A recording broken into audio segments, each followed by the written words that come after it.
स्वतंत्रता दिवस की हार्दिक मंगल कामनाएं, शुभकामनाएं। एक साथ शहीदों के नाम जो कार्यक्रम आप लोगों ने किया है, इसके लिए पार्टी के लोग भी और संगठन के लोग भी आभारी हैं। ये जितने लोग यहाँ बैठे हुए हैं और जितने मुझे सुन रहे हैं, सामने जो बैठे हैं, इन सब में मुझे ये महसूस हो रहा है कि काशीराम साहब के द्वारा तैयार किए गए जो लोग हैं वो सब है। वो चाहे संजीव पाल जी हो, चाहे हमारे पोल साहब हो, चाहे हमारे जिलाध्यक्ष प्रभारी जी हो, इन सब में वो झलक दिखाई दे रही है। मैं आपको सही बताऊं, मुझे आप सबके अंदर भाई चंद्रशेखर आजाद की झलक दिखाई दे रही है। मुझे पूरी उम्मीद है, मैं आभारी भी हूं आपका कि आपके अंदर चंद्रशेखर आजाद जी की झलक है और आप उनके काम को बहुत मजबूती से। तथागत गौतम बुद्ध, संतों में संत शिरोमणि सतगुरु रैदास जी महाराज, संत कबीर, भगवान वाल्मीकि महाराज, गुरु नानक देव, गुरु घासीदास, या तमाम वो संत जिन्होंने भारत की सरजमी पर पैदा होकर के यहाँ के शूद्रों को, यहाँ के अछूतों के लिए कुछ काम करने का काम किया, उन सारे संतों को नतमस्तक करता हूँ, नमन मैं नमन करता हूँ। भारत की सरजमी पर जन्मे उन सभी लोगों जिन्होंने यहाँ की महिलाओं के लिए, यहाँ के अछूतों के लिए या मनुवादी व्यवस्था को परिवर्तन करने के लिए काम किया, जैसे फूले साहब, पेरियार साहब, नारायण गुरु, डॉक्टर बाबा साहब अम्बेडकर, मान्यवर साहब काशीराम, जगदेश्वर साहब कुशवाहा साहब, कर्पूरी ठाकुर साहब, जिन्होंने यहाँ की व्यवस्था के विपरीत काम किया, ऐसे तमाम महापुरुषों को नतमस्तक होता हूँ शुरू कर।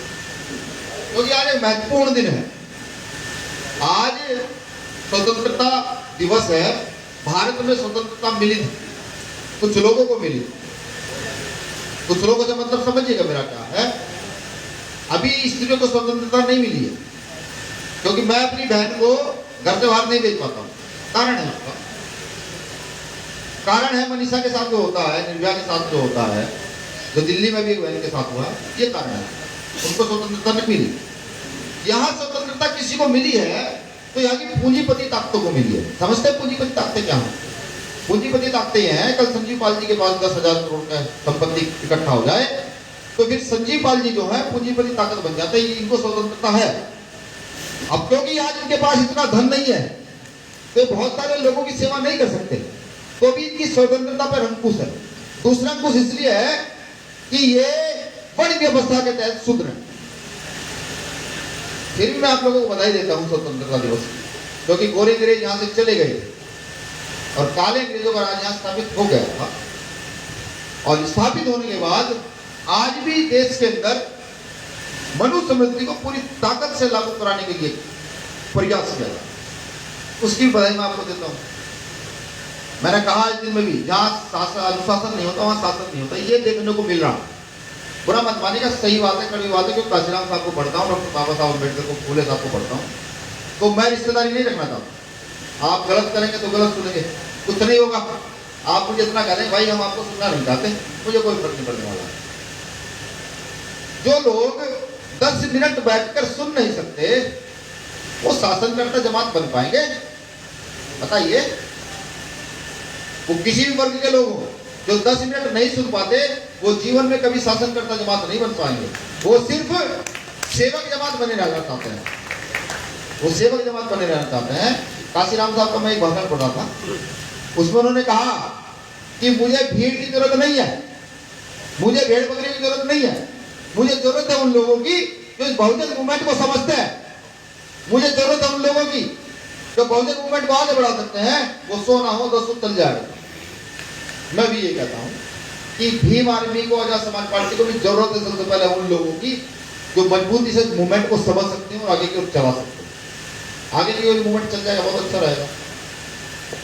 अभी जैसे हमारे भाई आए, चंद्रशेखर आजाद जी उठ करके आए थे पीछे से, उन्होंने कहा जिस व्यक्ति ने इस कार्यक्रम का ऑर्गेनाइज किया है उसका नाम कोई नहीं लेना। भाई ये कार्यक्रम ऑर्गेनाइज भी चंद्रशेखर आजाद जी ने किया, ये कार्यक्रम संचालन भी चंद्रशेखर आजाद जी कर रहे हैं। मैंने बताया ना, सब में चंद्रशेखर आजाद जी की झलक दिखाई दे रही है। तो हमें समझना पड़ेगा, मान सम्मान देना देना होता तो कुछ नहीं है यहाँ पे। भारत के शूद्रों के पास कुछ नहीं है अभी भी।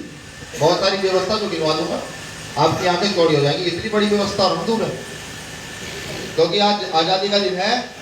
अब आजादी के ऊपर थोड़ा सा बात कर लेते हैं कि देश में आजादी मिली तो मिली कैसे। वो कौन लोग थे जिन्होंने देश की आजादी के लिए संघर्ष किया? वो कौन लोग थे जो फांसी चढ़े? वो कौन लोग थे जिन्होंने उस समय भी आतंकवादी कहा गया और कुछ महापुरुषों ने अपनी किताबों में उनको आतंकवादी लिखा? जैसे सरदार भगत सिंह मुझसे गलत नाम निकल गया है, मेरे एक शब्द का मतलब समझिएगा। सरदार भगत सिंह मुझसे गलत नाम निकल गया है, मैं उनका नाम लूंगा तो लूंगा नास्तिक भगत सिंह। वो नास्तिक भगत सिंह थे, किसी आडंबर वाली व्यवस्था में विश्वास नहीं रखते। करतार सिंह सराफा सबसे कम उम्र में जाकर के फांसी चढ़ जाते हैं। शहीद उधम सिंह यहां से जाते हैं विदेश, बहुत सालों तक प्रयास करते हैं, जंगल टाइप मारते हैं। मैं नाम लूंगा शौकतुल्ला खां का। वो कौन लोग थे जिन्होंने इस देश की आजादी में अपना खून दिया, बलिदान दिया? ऐसे ना जाने कितने लाखों करोड़ों लोग थे। और जहां मैं जिस सरजमी पर खड़ा हुआ हूं ना, ये बेल्ट मेरठ वाली, मुजफ्फरनगर वाली, रायपुर वाली, ये वो बेल्ट है कि अंग्रेजों ने यहाँ के पेड़ों पर एक एक उलेमा की लाश टंगा दी थी। हर टहने पर एक उलेमा की लाश टंगाई गई थी। ये वो बेल्ट, याद ना हो तो पढ़ लीजिए। आज अगर देश की आजादी के लिए सावरकर को जिम्मेदार ठहराया जाता है कि देश की आजादी सावरकर ने दिलाई, तो मैं सावरकर को जूते पर रखता हूं। ये बिना रतन सिंह भीम आर्मी का राष्ट्रध्यक्ष उस सावरकर को जूते पर रखता है, 1000 बार जूते पर।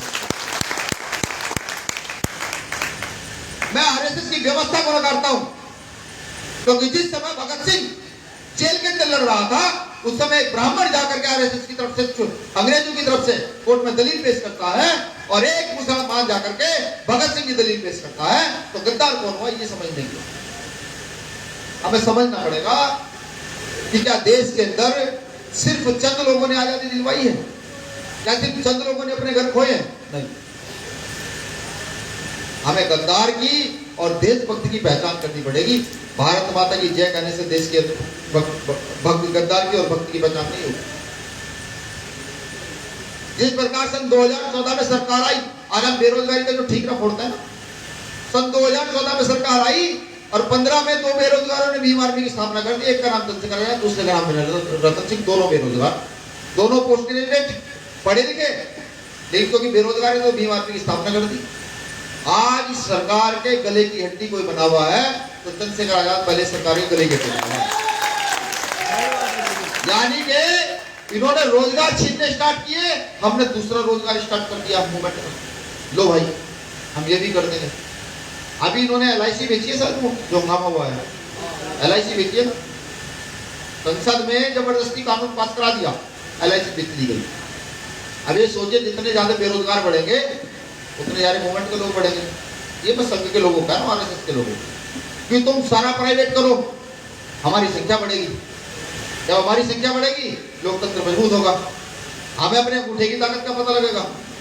ये जो अभी बैकवर्ड की बात चल रही थी, उनको पता लगेगा, सही मायने में हैसियत का पता लगेगा। असलियत में हैसियत क्या लगेगा ना पता। जब नौकरियां नहीं मिलेंगी तो हैसियत पता लगेगी। तो ऐसी आजादी को सलाम करोगे नहीं करोगे? समझिए, ताली मतलब ये सुन लीजिए। ये देश जब गुलाम हुआ था, ईस्ट इंडिया कंपनी ने गुलाम किया। वो लोग घुसे, कुछ लोग गुजरात के रास्ते घुसे, कुछ लोग बंगाल के रास्ते घुसे, और आकर के यहाँ व्यापार शुरू किया। दुकान आपकी, सामान आपका, उन्होंने खरीद लिया, बेचना भी आपको। ये सिर्फ उन्होंने खरीद लिया, भाई ये इतने पैसे हम आपको देते हैं, आप इसे बेचिए, हम आपको तनख्वाह देंगे। ये तो हुआ। आज क्या हो रहा है? ये नहीं हो रहा। रेलवे बेच दिया, BSNL बेच दिया, LIC बेच दी। सही मायने में इस देश के शूद्रों को, जहाँ सबसे ज्यादा नौकरियां मिली हुई थी, उनके परिवार जहाँ सबसे ज्यादा चल रहे थे, वो सारी संस्थाएं उन्होंने बेच दी। इन्होंने अभी आर्मी का कोटा खत्म करने का काम किया, 70% कोटा घटा दिया। इन्होंने ऑर्डिनेंस फैक्ट्रियां प्राइवेट करने का काम कर दिया है। समझ नहीं रहे आप लोग क्या होगा? जिस देश का युवा जागृत नहीं होता ना, उस देश की ऐसी दुर्गति होती है। स्वतंत्रता दिवस के बाद पूरी जिम्मेदारी के साथ मैं ये बात कह रहा हूँ। मैं जानता हूँ मुझे मुकदमा हो सकता है, लेकिन पूरी जिम्मेदारी से कह सकता हूँ, जिस देश का युवा जागृत नहीं होता, उस देश की यही दुर्गति होती है। ये बहुजनों का देश है, ये यहाँ के मूल निवासियों का देश है।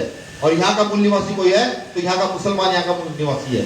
यहाँ जो ईसाई बने हैं वो यहाँ के मूल निवासी हैं, जो सिख है वो यहाँ के मूल निवासी हैं, जो बौद्ध है वो यहाँ के मूल निवासी हैं। ये जो आर्यवर्त से आए हुए लोग हैं, ये यहाँ के मूल निवासी नहीं है भाई।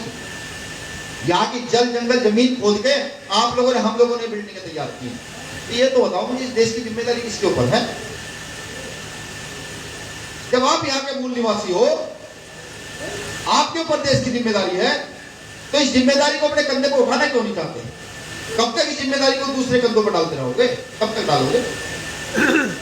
काशीराम साहब ने याद दिलाया तुम लोगों को, ये अपनी जिम्मेदारी खुद उठाना सीखो। आपने कहा नहीं, हम तो सिर्फ वोट दे देंगे, जिम्मेदारी दूसरे कंधे पर रख देंगे, भला होगा उसका तो बुरा होगा उसका। आप लोगों ने ये कहा, लेकिन ये नहीं पता था जो जिम्मेदारी आप दूसरे के कंधे पर रख रहे हो उसमें भलाई होना है, बुरा हो ही नहीं सकता। सन 2015 से पहले की व्यवस्था में थोड़ी सी गुणगान कर दूं। सन 2007 में सरकार आई बहुजनों की, खूब चली, फिर सरकार चली गई, फिर दूसरों की सरकार आई, फिर उनकी चली, फिर चली गई, फिर तीसरों की सरकार आई, अब उनकी चलती है। इसमें फर्क समझिएगा क्या था?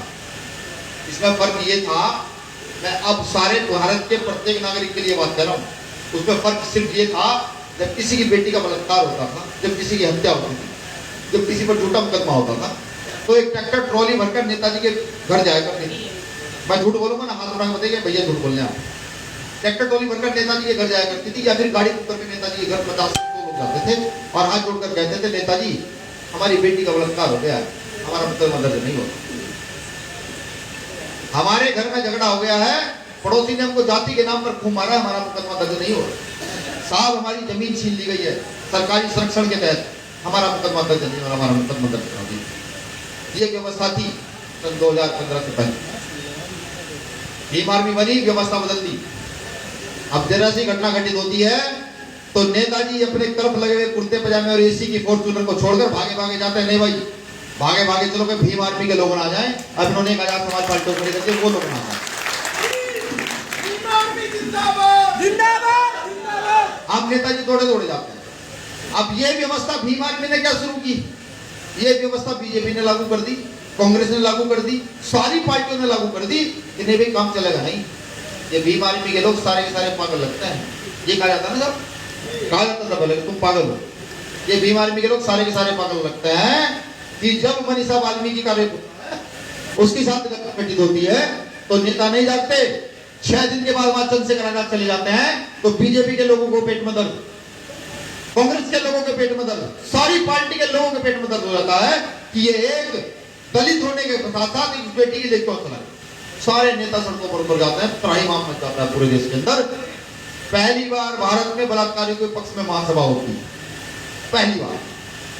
क्योंकि वो लड़की जो है ना, वो अति सुंदरों की लड़की थी, इसलिए अभी दिल्ली में ये नहीं हुआ। बताइए मुझे, फिर भी मैं आज की आजादी का सलूट करता हूँ, नमन करता हूँ, स्वतंत्रता दिवस की फिर बधाई देता हूँ। खासतौर से इस देश के सुंदरों को देता हूँ, महिलाओं को देता हूँ, पढ़े लिखे बेवकूफों को देता हूँ, जो लड़ने के लिए सक्षम है लेकिन घरों में बैठे हुए, जो अपनी एजुकेशन का फायदा नहीं उठाना जानते, जो बाबा साहब अम्बेडकर के द्वारा दिए गए संविधान के आरक्षण की बदौलत आज नौकरियों में बैठे हैं, आज बाबा साहब के दिए गए संविधान की बदौलत शिक्षा हासिल कर रहे हैं। मैं उनको भी सलूट करता हूँ जो घर में बैठे हुए। मुझे सुकून है, मुझे सुकून है इन लोगों पर, आप लोगों पर। कुछ भी नहीं कर रहे हैं तो कम से कम यहाँ पे सुनने का तो काम कर रहे हैं। वहां बैठे हुए वो तो नहीं कर रहे, घर में आनंद तो नहीं ले रहे, यहाँ बैठे सुनने का काम तो कर रहे हैं। अभी दिल्ली में क्या हुआ, एक बेटी की, छोटी सी बेटी, पंडितों ने रेप कर कर जला दी। जैसे उसको मनीषा को जलाया गया था ना, रातों रात उठाई लात और जला दी। तो मनोवादी व्यवस्था के लोगों ने सोचा संयम भी कर, छोटी सी बेटी 9 साल उम्र थी, 9 साल उम्र थी, रेप किया, जला दी, आधी जल गई, पता लग गया चीज फुल गई, कोई नहीं जागा। भीम आर्मी के लोग गए, हिमांशु वाल्मीकि दिल्ली का प्रदेश अध्यक्ष पूरी टीम के साथ लेके गए, बैठा हुआ कपिल, ये वहां गए, तड़पे, रोए, चिल्लाए, बारिश पड़ती है, झरने में बैठे हुए वहां पागल की तरह, किसी नेता की आंख नहीं खुली। वहां चंद्रशेखर आजाद नाम का व्यक्ति पहुंच जाता है तो फौरन केजरीवाल का ट्वीट आता है, फौरन बढ़िया का ट्वीट आता है, आरएसएस की दूसरी व्यवस्था का ट्वीट आता है, नहीं अब मैं भी वहां पहुंचूंगा। अबे तुम्हारी ऐसी की तैसी, अगर किसी और के साथ कुछ होता है तो तुम्हारे पेट में दर्द होता है, हमारी बेटी के साथ कुछ हो जाता है तो अगर हम नहीं जागते तुम सालों घर में पड़े रहते हो। ये व्यवस्था समझ लीजिए। फिर भी मैं आप लोगों को सलूट करता हूँ, मैं उनको भी सलूट करता हूँ, स्वतंत्रता दिवस की बधाई देता हूँ, जो इतनी बड़ी घटना होने के बाद भी अपने घर में कुत्ते की तरह पड़े हुए हैं। बिल्कुल देता हूँ। अभी हांगकांग की एक बात बताता हूँ। हांगकांग में एक आंदोलन चला था, पढ़िएगा निकाल के जाकर गूगल पर। वहां के युवाओं ने, जब पुलिस ने युवा मारने शुरू कर दिए, वहां के युवाओं ने एक पर्चा लिखा और कहीं भी दीवार पर चिपका दिया, कल आंदोलन होगा, तो आंदोलन शुरू हो गया। और यहाँ का युवा पहले जाति देखेगा, वनरत्न की जाति क्या, सिंह राजा की जाति क्या, ये लोग इतने पावरफुल बोलते कैसे, ऐसी कौन सी इनके पीछे ताकत है। यहाँ का युवा ये देखे। मैं अगर उच्च जाति का व्यक्ति हूं तो मेरा मान सम्मान डबल फौरन हो जाता है। मेरे पीछे मीडिया घूमेगा, मेरे पीछे लोग रहेंगे, भाई साहब करके जय भीम करके, जय भीम जय श्री राम करके पैर छुएंगे। और अगर मैं शूद्र जाति का हूं तो फिर मुझे नक्सली बताया जाएगा, फिर मुझे आतंकवादी बताया जाएगा, फिर मेरे खाते खंगाले जाएंगे, किसके खाते में कितने पैसे हैं, फिर मेरे घर की डिटेल निकाली जाएगी। ये भारत की व्यवस्था है। इन व्यवस्थाओं से जब हम परेशान होते, साहब काशीराम को पढ़ी रहे थे तो पता लगा ये व्यवस्था आज लागू नहीं हुई। ये तो साहब काशीराम को CIA का एजेंट बताया था इन्होंने। अमेरिका की कंपनी CIA इन्वेस्टिगेशन कंपनी, उसका एजेंट उनको बताया था। इन्होंने बाबा साहब अम्बेडकर को आतंकवादी कहा था, देशद्रोही कहा था। हमने कहा ये तो हमारे पुरखे साइन करते आए हैं। व्यवस्था बदलने की बारी है। स्वतंत्रता दिवस अगले साल भी मनाएंगे, बिल्कुल मनाएंगे, और इससे ज्यादा पावरफुल तरीके से मनाएंगे।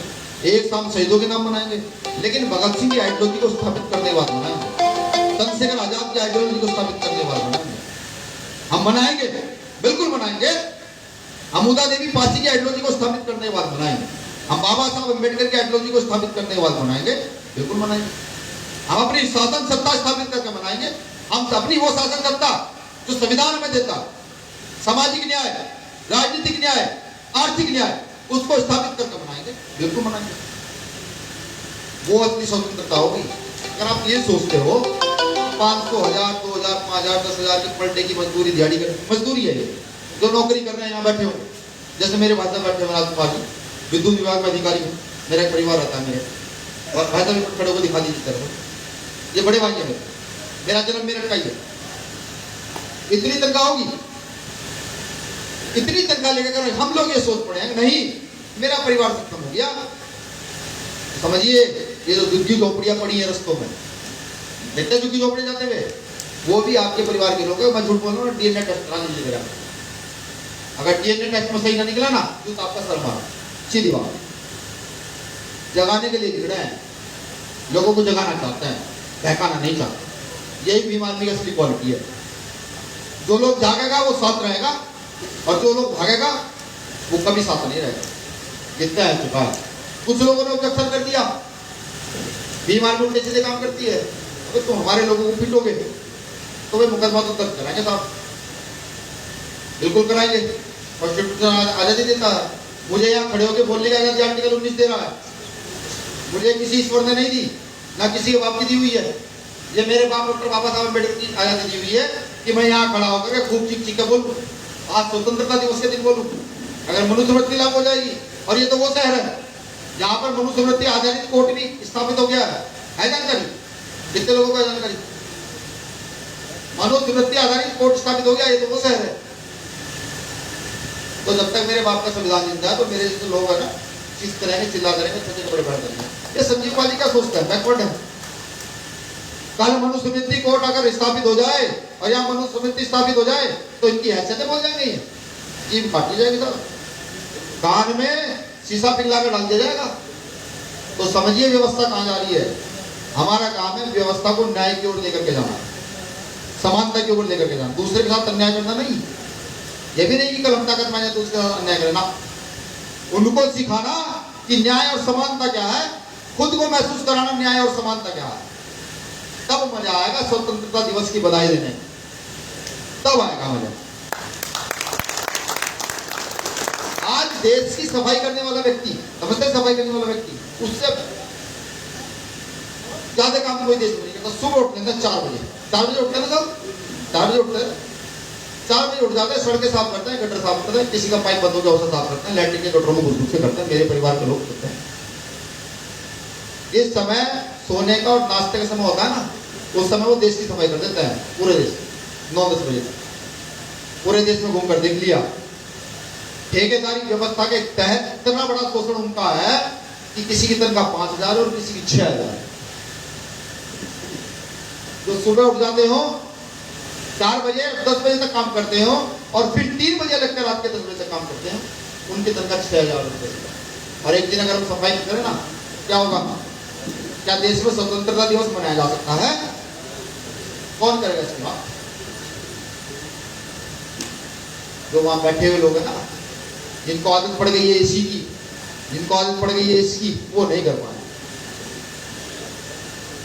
भीम आर्मी को फैक्ट्री बना दिया गया है जिसमें जितनी ताकत है शोषितों की आवाज उठाने की, लड़ने की, और जिसमें ताकत है नेता बनने की काबिलियत की, घर बनाकर तैयार करते हैं हम लोग। अब आपका काम है इन घरों को चलाना है या डुबो देना।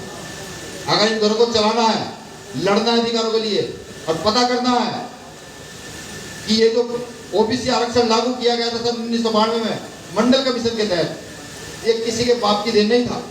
ये बाबा साहब अम्बेडकर ने कॉन्स्टिट्यूशन में आर्टिकल 340 में लिख दिया पहले से कि ओबीसी समाज के लोगों को शैक्षिक और सामाजिक न्याय चाहिए, सामाजिक समानता चाहिए। ये लिख दिया था, सब जाकर ये लागू हुआ और नीट में छोड़ा दिया। ये कब मिलेगा? जब आप लोग निकलेंगे घरों से, समाज की पीड़ा समझेंगे, तैयार होंगे, आने वाली राजनीति को चैलेंज करेंगे और वहां की राजगद्दियों पर जाकर यहाँ कर सफाई कर्मचारी झाड़ू लगाने वाला बैठेगा, एक ठेली चलाने वाला बैठेगा, एक रिक्शा चलाने वाला जब संसद और विधानसभा में जाकर बैठेगा और वहां चीखेगा कि नहीं सफाई कर्मचारियों को अधिकार चाहिए, तब तो मेरे भाई कुछ हो सकता है। अगर सोचते हो फिर बैठे रहने से कुछ होगा नहीं। अगर यहाँ 20-50 लोग ये सोचते हैं कि हम लोग नेता बन जाएंगे तो कुछ नहीं हो पाएगा। देश की राजनीति के पद इतने हैं भाई, एक मेंबर से स्टार्ट करें और राष्ट्रपति तक, ये सारे राजनीतिक पद हैं, इसमें से 30% पदों को हमें पता ही नहीं। राजनीति के 30% पद हमें पता नहीं है वो कहाँ है। वो अगर पढ़ी लिए होगी किसी ने पॉलिटिकल साइंस को तो पता लग गया होगा, वरना नहीं। राजनीति के लिए तैयार हो जाए। कैसी राजनीति के लिए तैयार हुई है?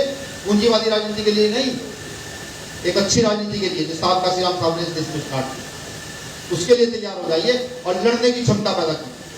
कुछ नहीं होता इस देश के अंदर, कोई किसी से डरता है तो जनता से सब लोग डरते हैं। सरकार डरती है, प्रशासन डरता है, जितनी राजनीतिक दल है जनता से डरते हैं।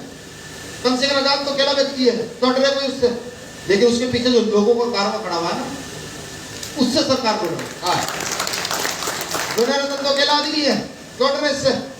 लेकिन उसके पीछे जो कारवा खड़ा हुआ है उससे डर लगता है। ये जो यहाँ लोग बैठे हुए हैं इनके पीछे जो कारवा खड़ा है ना, उससे डर लगता है सरकार को। अभी मुन्ना पासवान की घटना आई होगी आजमगढ़ की, देखिए आप लोगों ने, कुछ नहीं हुआ, पूरा घर तोड़ दिया, इसलिए कि बहुत मजबूत व्यक्ति था, दलितों में कई लाख रुपए लगा घर बना रखा था, अच्छे पैसे कमाता था, ट्रैक्टर ट्रॉली कार सब थे। जिद पे अड़ गया चुनाव के लिए, उसका प्रशासन ने पूरा पूरा घर तोड़ दिया, अनाज की टंकियों में जहर मिला दिया। कुछ नहीं हुआ, लड़ाई चलती रही, कुछ नहीं हुआ। लेकिन जब वहां रावण नाम का आदमी पहुंचा, चंद्रशेखर आजाद नाम का आदमी पहुंचा, तो सरकार की पैंट गिरी हो गई। पूरी ताकत लगाने के बाद भी सरकार वहां गांव में जाने से 20-30 हजार लोगों को रोक नहीं पाई। अंततः सरकार को कदमा दर्ज करना पड़ा प्रशासनिक अधिकारियों के खिलाफ, सिर्फ पहुंचने मात्र से। सरकारी आपके पास राजनीतिक ताकत नहीं है भी, सिर्फ आपने एक ताकत इकट्ठा की, सामाजिक ताकत, उसके आधार पर उन्हें मुकदमा दर्ज करना पड़ा और आज मुकदमा दर्ज कर दिया है और उसके परिवार को बहुत जल्दी कंपनसेशन मिलने वाला है। चंद्रशेखर आजाद अकेले जाते कुछ कर पाते? आप में से कोई अकेले चला जाएगा कुछ कर पाएगा? कैसे हुआ? हमने मुट्ठी बंद की और दलितों की, आदिवासियों की, सारी जाति इकट्ठा की, बैकवर्डों की जाति इकट्ठा की, मुस्लिमों को इकट्ठा किया, ईसाइयों को साथ किया, सिखों को साथ किया और जाकर खड़े हो गए वहां पर। और वहां खड़े होते चैलेंज कर दिया तो उनको बात माननी पड़ी। उनको पता लग गया कि अगला आने वाली सरकार ये भीम आर्मी के बेरोजगार लोगों की है, अगली आने वाली सरकार भूखे नंगे लोगों की है, अगली आने वाली सरकार पढ़े लिखे उन लोगों की है जो आज भी 300-400 की मजदूरी करने वाले हैं। उनको पता लग गया। अब तय आपको करना है, अनुशासनहीनता करनी है, अनुशासन में रहना। अनुशासनहीनता करोगे तो जिसे हम क्रांति धरा कहते हैं मेरठ की सरजमी को, वो क्रांति धरा नहीं रहता, क्योंकि अगर यहां से आंदोलन उठता है, जब यहाँ आजादी का आंदोलन यहाँ से उठकर के पूरे देश में जा सकता है, तो यहाँ से भीम आर्मी का आंदोलन उठकर के पूरे देश में जा सकता है। 24 राज्यों में भीम आर्मी की स्थापना होती है। आज अगर यहाँ ना होता, 25 राज्यों में हो जाती है, असम के अंदर स्थापना हो जाती है। 24 राज्यों में भीम आर्मी की स्थापना कर चुका हूँ। अब मेरठ की सही व्यवस्था को चलाना तो मेरठ के लोगों की जिम्मेदारी है, वीरेंद्र की जिम्मेदारी, चंद्रशेखर आजाद की तो है, आपकी जिम्मेदारी है। अगर आप चला जाते हैं मेरठ को सही, तो क्रांति मेरठ से लिखी जाएगी। क्योंकि मुझे पता है 1857 की क्रांति का जब नाम आता है तो धन सिंह कोतवाल का नाम नहीं आता। धन सिंह कोतवाल का नाम सेकंड नंबर पर आता है, और वो भी सीबीएसई की बोर्ड सीबीएसई की बुकों में या और बुकों में धन सिंह कोतवाल को नहीं पढ़ाया जाता कि 1857 की क्रांति का आगाज जो है मेरठ से धन सिंह कोतवाल के नेतृत्व में हुआ, उसको नहीं पढ़ाया जाता। दर्द होता है दोस्तों, जब इतिहास पढ़ते हैं दर्द होता है। आजादी की लड़ाई में सिरों की बलियां दी है हम लोगों ने। जमा रेजिमेंट का नाम सुना है किसी ने? सुना है? पढ़िएगा उसको जाकर के, जब पढ़ेंगे तो पता लगेगा। बर्मा में जब युद्ध करने के लिए गए तो अंग्रेजों को यह नहीं पता था कि वहां कौन युद्ध करेगा। मच्छर इतने मोटे मोटे थे और हमारे समाज के लोगों खाल इतनी मोटी थी। अंग्रेज सोचा इनको लड़ने भेजो, चले गए वहां, युद्ध जीत के वापस आए, कहा सुभाष चंद्र बोस के साथ भिड़ना तुम्हें। जमार रेजिमेंट के लोगों ने हथियार डाले, कहा नहीं, देश से गद्दारी नहीं करेंगे। जाकर सुभाष चंद्र बोस के साथ मिल गए। ये इतिहास में कहीं नहीं पढ़ा जाता, ये नहीं पढ़ा जाता। भीमा कोरे गांव का इतिहास तो याद होगा ना? कितने लोग जानते हैं भीमा कोरे गांव का इतिहास? बता देता। इस समय अंग्रेजों ने दलितों को अधिकार देने एक्ट पारित किए थे। अंग्रेजों ने अलग अलग एक्ट पारित किए थे, बहुत सारे अधिकार उन्हें एक्ट के तहत हमें मिले। और क्योंकि स्वतंत्रता संग्राम स्टार्ट हो चुका था, तो जो भीमा कोरे गांव की जो रेजिमेंट थी वो वहां के पंडों के पास गई। उन्होंने कहा भैया हम आपसे युद्ध नहीं करना चाहते, ये हमारे देश की बात है, बस आप हमारे गले से हांडी और कमर से झाड़ू उठा दीजिए। लेकिन क्योंकि वो तो ब्राह्मण थे, उनके अंदर देवी शक्ति थी, भाई शास्त्रों में उनका उच्च स्थान है, उनका लोग हम भी मानते उच्च स्थान है। उन्होंने कहा नहीं भाई। तो फिर हमारे लोगों ने 20 कोस पैदल चल के 28,000 को चैलेंज किया था। 500 लोगों ने 28,000 को चैलेंज किया, 20 कोस पैदल चल के भूखे प्यासे। अंग्रेजों ने कहते थे हम नहीं लड़ पाएंगे। वो लड़े अपने मान सम्मान के लिए लड़े। और आज इतिहास में नाम है, उसको नहीं पढ़ा जाए। तो इसको पता है ना, इनको पता है, अगर वो इतिहास मुझे पता लगेगा मेरा खून उबाल मारेगा। ब्लड तो वही है ना, या ब्लड बदल गया? वही ब्लड है जो सुबह 4 बजे उठकर पूरे देश की सफाई कर देता है। वही ब्लड है कि आज भी हमारी माताएं बहनें घास लेने जाती है, पेट में बच्चा होता है और आकर के कई रास्ते में बच्चे को जन्म देती, तो वही तो ब्लड है, ब्लड बदल गया। जब हम उस समय इतनी बड़ी व्यवस्था से लड़ते तो यार आज क्या कमी है? आज लड़ने वालों का खून ठंडा पड़ जाएगा? नहीं, आज तो हथियार उठाने की जरूरत नहीं है। आज तो सिर्फ एक किताब उठाने की जरूरत है, जिसका नाम भारतीय संविधान है, जिसके तहत हम गणतंत्र ये स्वतंत्रता दिवस मना रहे हैं। उस किताब को उठा लीजिए, लड़ाई मजबूत कीजिए और सीधी सीधी बात कह दीजिए कि जिसकी जितनी संख्या वाली उसकी उतनी हिस्सेदारी पर काम होगा इस देश के अंदर। और अगर हमारी संख्या के हिसाब से हमें नहीं दोगे तो भैया हम छीनने का काम करेंगे, बीमार भी करोगे तुम, जो तो हमें छीनने काम करें, बिल्कुल किया जाए। ये तय कर दीजिए, लोगों को जाकर समझाइए, बेटियों को जाकर समझाइए, दलितों को जाकर समझाइए, मुसलमानों को समझाइए, ओबीसी को समझाइए, वोट की कीमत समझाइए क्या है, बताइए वोट से क्या क्या बदल सकता है, और ये बताइए वोट किसको देना और क्यों देना।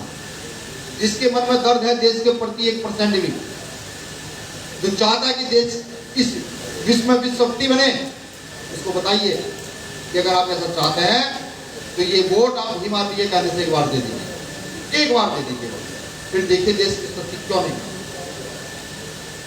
बताइए लोगों को जाकर के कि अगर अपने हक अधिकार बचाने हैं तो एक बार ये वोट भाई चंद्रशेखर आजाद के नाम पर दे दीजिए, देखिए हमारा हक अधिकार क्यों नहीं बचता। बिल्कुल यही आपका काम है, संगठन के पार्टी के प्रत्येक कार्यकर्ता का यही काम है अगर ये सोचते हो कि पूंजीपति व्यवस्था आकर आपको एक अच्छी गाड़ी प्रोवाइड कराएगी, उसमें अच्छा तेल भर के देगी और कहेगी जाइए सीमेंट का जाइए लोगों को तैयार कीजिए, ये तो नहीं हो पाएगा, नहीं होगा। मुझे भी एक गाड़ी किसी सज्जन ने दी है, भैया आप दूर दूर जाते हो कोई गोली बोली ना मारते, आप ये गाड़ी चला लीजिए, बहुत पुरानी दी है। अब उसमें संजय भाई यदि तेल डलवाएंगे तो मैं यहाँ से सहारनपुर चला जाऊँगा, फिर वहाँ से कोई तेल डलवाएगा तो वहाँ तक चला जाऊँगा, समझ रहे हैं? तो समझ लीजिए ये मूवमेंट फटे चप्पल फटे कपड़े लोगों का मूवमेंट है, और ये मूवमेंट ऐसे ही लोग चला पाएंगे।